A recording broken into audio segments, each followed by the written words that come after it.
Fala galera, sejam bem-vindos mais uma vez ao nosso canal Tamo Junto Mengão. E hoje nós vamos falar de SAF no Flamengo. Será que vamos ter uma SAF no Flamengo? Planos de BAP para a gestão do clube. Vamos falar também sobre a possível negociação de 94 milhões de reais. E nós não estamos falando do Wesley, hein? Provável barca do Flamengo do início de ano. Então tudo isso e muito mais sobre o nosso Flamengo agora no canal Tamo Junto Mengão. Se você está chegando agora, se inscreve, deixa seu like, compartilha esse vídeo, comenta com seus amigos, fala aí, tem um maluco lá no entorno sul de Brasília que ele fala do Flamengo. Segue ele lá. Nós vamos trazer para vocês as principais informações do nosso Flamengo hoje. Beleza? Então, sem delongas, SAF no Flamengo? Após a eleição, o vice-presidente que foi eleito junto com o BAP, ele falou que iriam profissionalizar o clube, mas não venderiam o clube. O que é a SAF?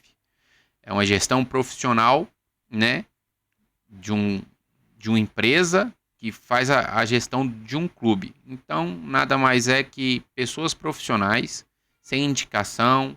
É como se fosse literalmente uma empresa com seu diretor, com seus vice-diretores, gestores, gerentes, os encarregados, etc, etc, etc. Todos os cargos, né, na sua hierarquia.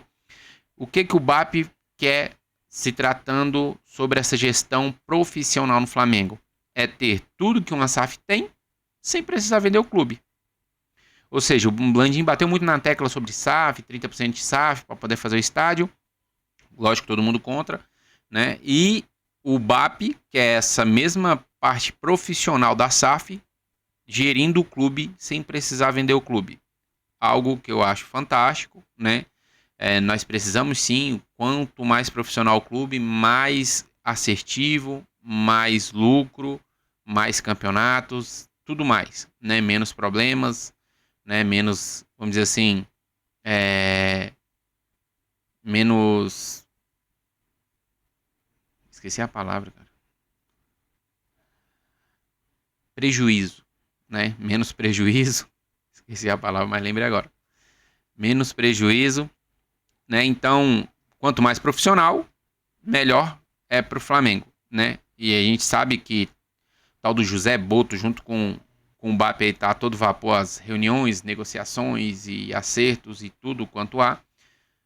João Boto, José Boto, né? Não é João, é José Boto, tá aí tentando se familiarizar o quanto antes com o Clube de Regatas do Flamengo, tendo em vista que só vem no início do ano, né? Então, essa parte de profissionalização do clube acho muito interessante mesmo. Quanto melhores profissionais tivermos no clube, mais assertivos teremos, né? O Flamengo já tentou tirar o cara da base lá do Palmeiras, que negou a proposta, né?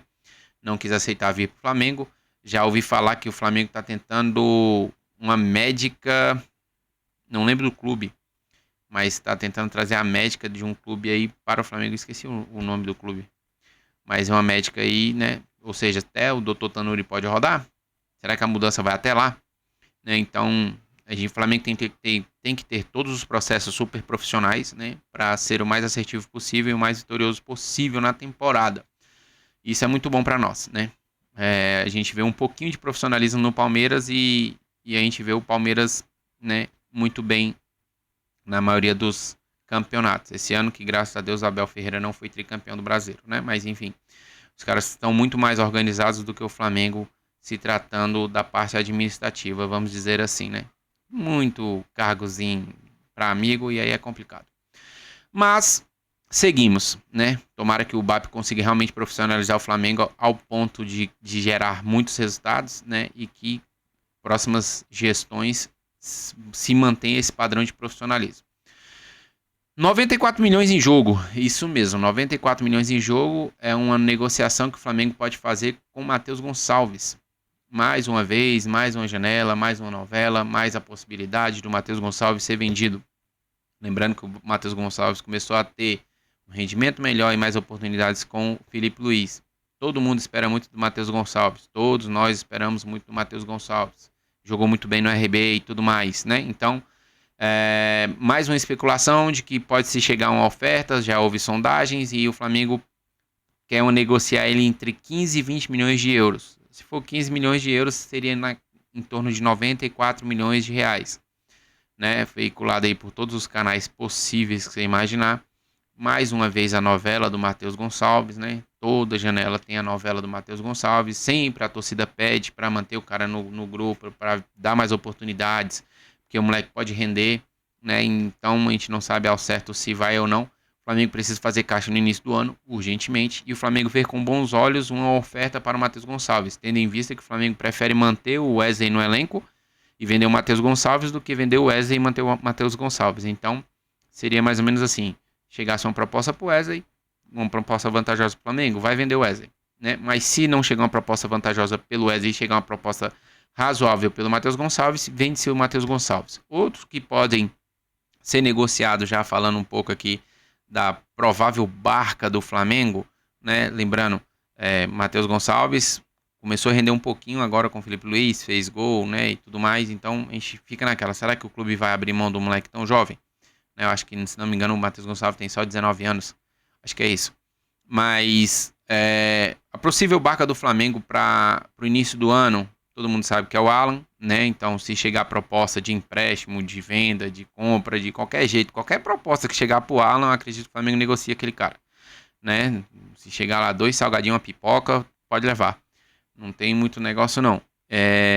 O Alan, ele realmente, o cara mostrou que não é jogador de clube grande, né? E os outros nomes que podem ser negociados: Carlinhos, né? Carlinhos, mesmo o Tite querendo dar um moralzinho para ele, falar que ele é mais decisivo que o Gabigol, o cara não conseguiu, com as poucas oportunidades que ele teve, não conseguiu mostrar o futebol que a gente esperava, né? Tudo bem, fez um bom jogo contra o Atlético Mineiro, decidiu o jogo contra o Vitória e depois não nada mais. Contra o Vasco chutou o chão e depois daquilo se machucou e não teve mais oportunidade.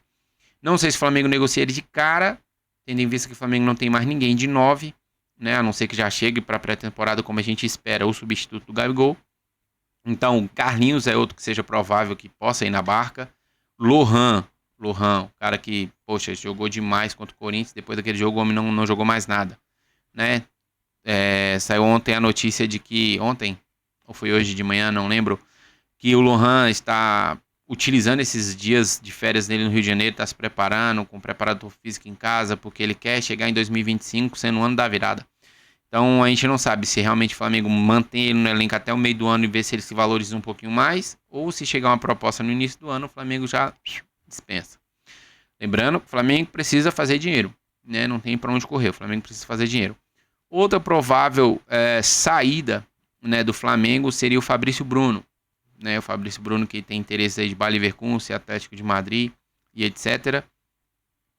O Fabrício Bruno, ele acredito que ele não tá, vamos dizer assim, confortável com a reserva depois da saída do Tite. Ele era titular absoluto e olha, importante notícia aqui que saiu aqui agora, hein? Nós já vamos falar dessa notícia. Então, como o Fabrício Bruno, ele não, vamos dizer assim, não caiu nas graças do esquema, não é nem cair nas graças, né? Ele não se encaixa direito no esquema tático do Felipe Luiz. Essa é a realidade, né? A gente tomou gol contra o Internacional, gol contra o Cuiabá, se não me engano foi contra o Cuiabá, o Fabrício Bruno correndo errado e o gol igualzinho, né?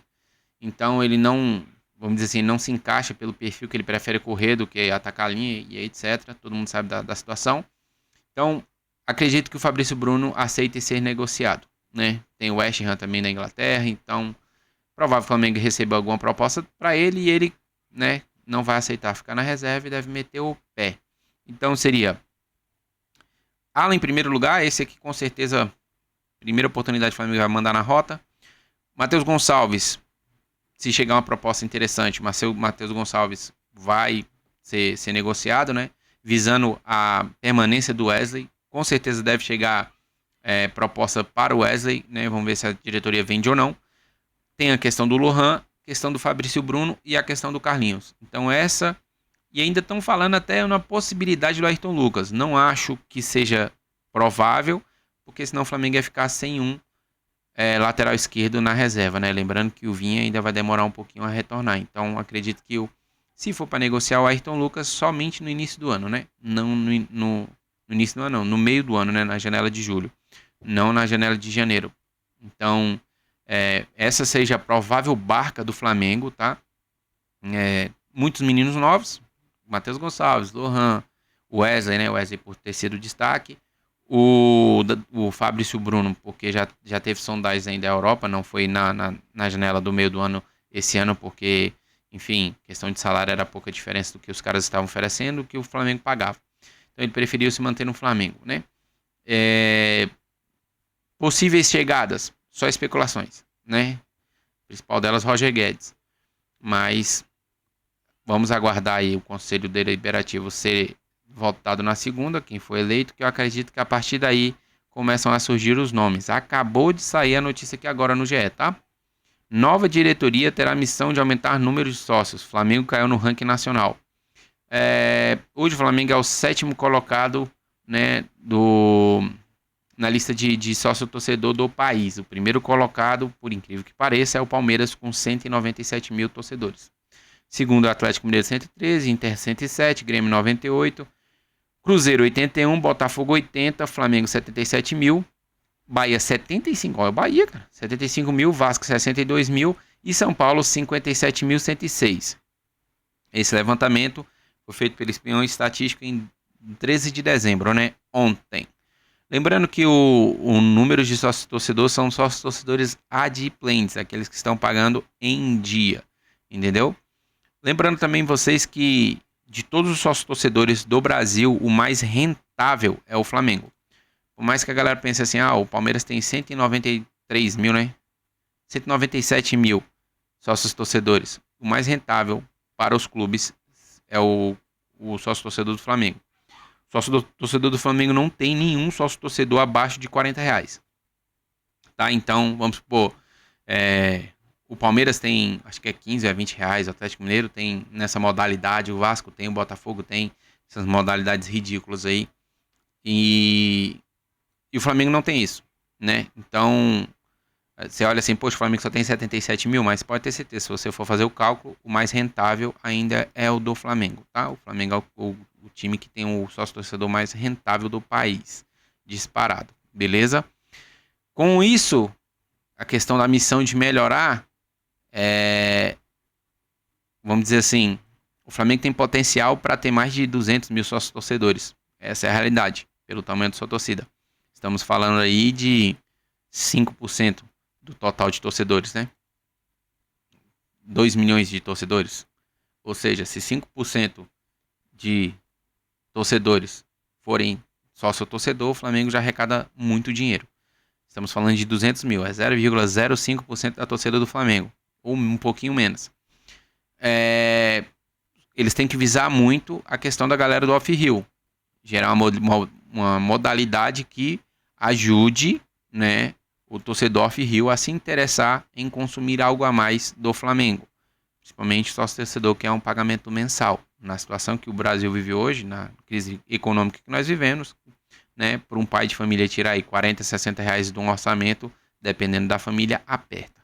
Né? Então é uma missão que a diretoria do Flamengo, o BAP, tem que entender que é necessário ter mudanças para que o Flamengo gere receita com o sócio torcedor e esse número triplique, quadriplique, né? Porque tem potencial para isso. Amanhã terá a despedida oficial do Adriano, né? O jogo festivo no Maracanã. Então a gente vai acompanhar esse Flamengo. Todo mundo já tá com saudade do Flamengo jogar, né? Mais um final de semana, primeiro final de semana aí a gente vai ficar sem o Flamengo jogar no ano. E a gente torce para que esse jogo do Adriano lá seja um jogo bem bacana, com muitos gols, né? Teve um jogo amistoso aí semana que o Diego meteu um gol de bike, o Petkovic meteu um gol de falta. Então festividade, o Adriano merece, né? O cara saiu da Itália no auge para jogar o Brasileirão de 2009 num time capenga do Flamengo e ainda mesmo assim foi campeão. Então tem todo o nosso carinho, né?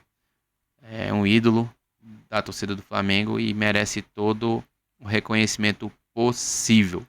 Beleza? Então o vídeo de hoje é um vídeo rápido, é um vídeo trazendo todas essas informações. Lembrando, segunda-feira tem a disputa da eleição do Conselho Deliberativo, outra eleição muito importante para o Flamengo. Estaremos aqui na live para ver como é que vai ficar toda essa situação. E durante o final de semana a gente vai postando aí mais novidades do Flamengo assim que for surgindo, beleza? Então para você que chegou até aqui, deixa aquele like, compartilha esse vídeo com seus amigos. E tamo junto e até a próxima e bom final de semana, galera. Valeu!